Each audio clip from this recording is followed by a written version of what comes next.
Si John Malcolm Thorpe Fleming Churchill ay ipinanganak sa Hong Kong at nagtapos sa Royal Military Academy sa Sandhurst taong 1926. Siya ay nakilala sa kasaysayan bilang si Mad Jack dahil sa estilo ng kanyang pakikipaglaban gamit lamang ang pana, bagpipes at espada noong kasagsaga ng World War II.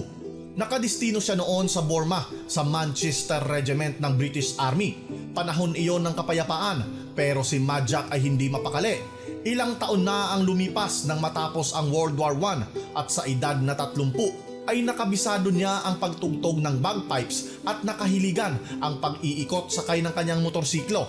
Taong 1936, pagkatapos na lumipat sa England, si Mad Jack ay umalis sa army at naging modelo at extra sa mga pelikula. Palagi din siya nagsasanay sa kanyang bagong nakahiligan, ang archery, at doon ay naging bihasa siya kung saan sa sobrang galing niya sa larangan na ito ay siya ang naging representante ng Great Britain sa World Archery Championship noong 1939. Nang dumating ang pangalawang digmaan, si Mad Jack ay bumalik sa British Army sa Manchester Regiment bilang isang opisyal kung saan pinadala siya sa France. Sa labanan sa France taong 1940, pinamunuan ni Mad Jack ang maliit na pag-atake sa mga kalaban habang ang mga British Expeditionary Force ay umaatras laban sa mga Germans na patuloy na umaabanse. Gamit ang pana at espada bilang kanyang paboritong sandata, siya lang ang nag-iisang sundalong nakilala na nagpatumba ng mga kalaban gamit ang pana sa digmaan kung saan ay palagi niyang tinatamaan kahit pa ang napakalayong kalaban. Nang minsang tinanong kung bakit niya ginagawa ito, sumagot lamang siya ng, "Sinong mang opisyal ang susugod sa labanan na hindi dala ang kanyang espada ay nakahubad."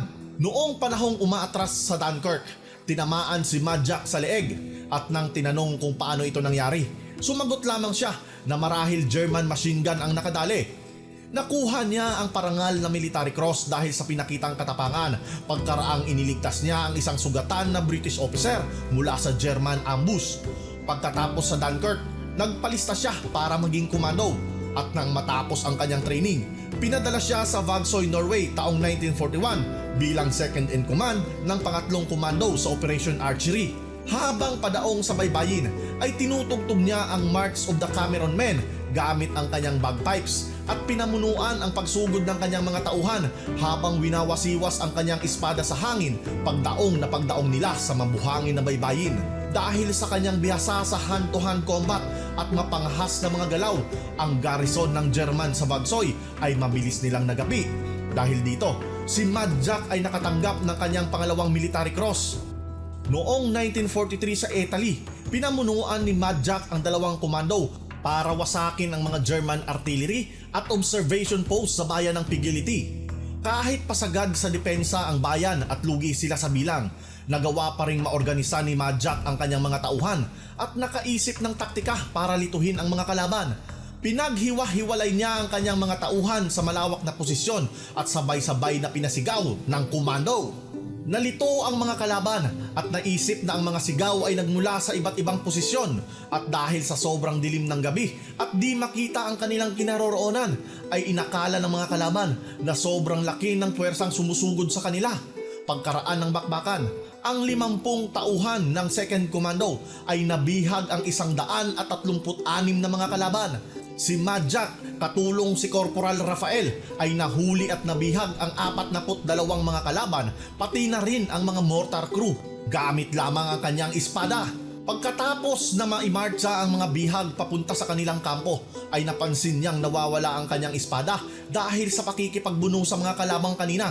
Walang ano-ano, ay bumalik siya sa bayan na nag-iisa para hanapin at kunin ito. Pagkaraan na mabawi ito, sa daan ay nakasalubong niya ang mga Amerikanong sundalo na nagpapatrolya papunta sa maling direksyon imbes na pumunta sa kabilang direksyon.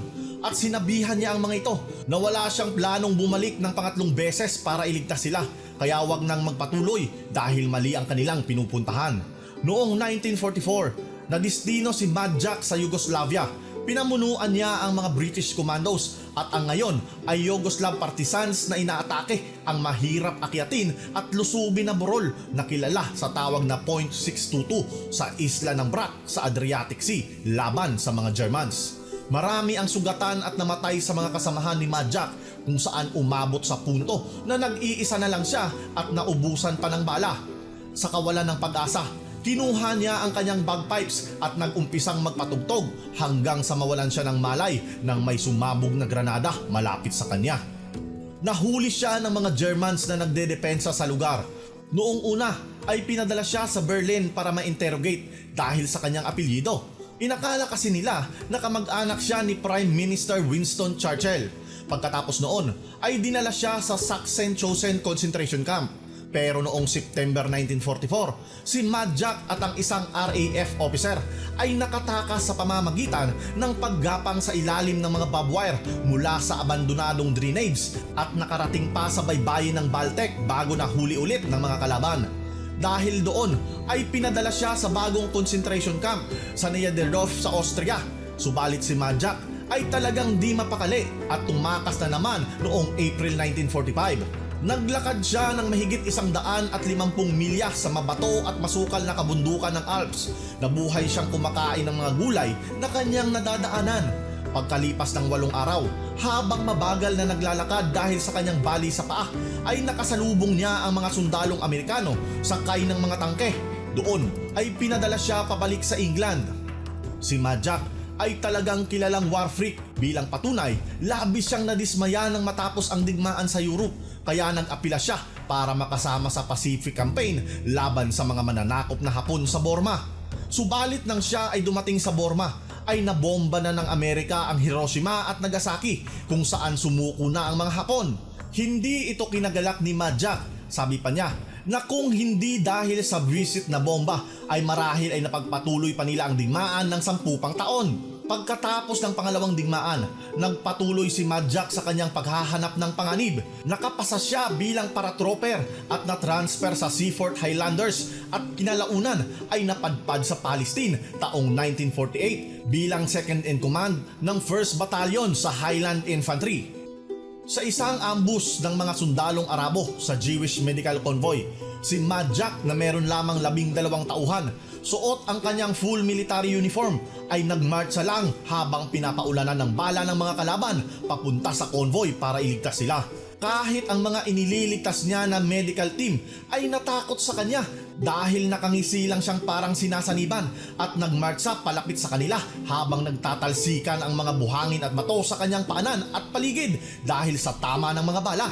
Nang tinanong ng mga ito, sabi niya, palagi siyang nakangisi at nakangiti sa mga kalaban dahil natatakot at naiirita ang kanyang mga kalaban at hindi siya natatamaan kapag nakikita siyang nakangiti sa kanila na parang demonyo. Pagkatapos noon ay pinamunuan niya ang pagkakaligtas sa mahigit 700 mga Jewish doctors, mag-aaral at mga pasyente mula sa isang hospital sa Jerusalem. Si Madjak ay nagretiro sa army noong 1959 na may 2 awards dahil sa kanyang katapangan. Ang katapangan ni Madjak ay isang inspirasyon. Sabik man siya sa dahas at bakbakan, baliw man kung ituring ng mga kalaban. Ang mahalaga, hindi siya natakot sa kahit anong labanan, maipanalo lang ang digmaan. Tayong mga Pilipino, huwag sana nating kalimutan na kahit gaano pa kalaki ang bakbakan at karami ang kalaban na problemang kinakaharap natin sa araw-araw, ay magpatuloy lang tayong lumaban. Harapin ito ng nakangiti at huwag na huwag hayaang sumuko at ikulong ng mga suliranin ng buhay dahil ang lahat ng hirap at problema, basta nakangiti kang hinaharap ito, siguradong ang problema na ang mismong iiwas sa'yo at ang buhay mong isang malaking gera ay tiyak maipapanalo mo. Hanggang sa muli, ito nga pala ang Wheelers Inc. Bye-bye!